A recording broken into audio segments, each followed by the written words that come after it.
तिसरा दिवस आहे, मोठ्या संख्येने तरुणाई येते.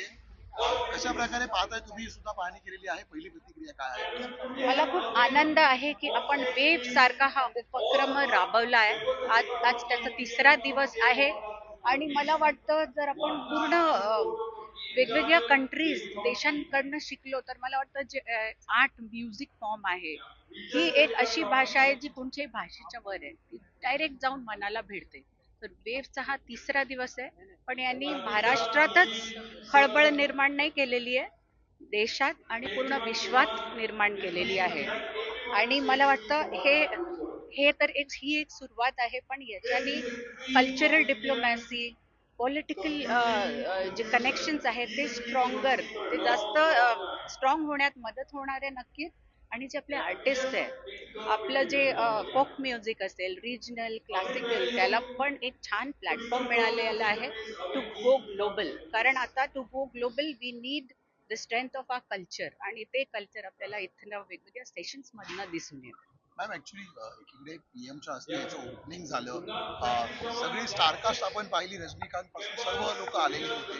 उद्योजकांनी सुद्धा कौतुक केलं अंबानी सारख्या. मात्र ऑपोजिशन ज्या प्रकारे टीका करतात की 9 तास नटी नट्यांसोबत पंतप्रधान थांबले होते, त्यांना देशाची चिंता नाही का, त्याला काय उत्तर द्याल? विशेषतः संजय त्यांना राऊत मी सुद्धा. म्हणेन तुम्ही जमैकन इकॉनॉमी पहा, तुम्ही साऊथ कोरियनचं के पॉप पहा.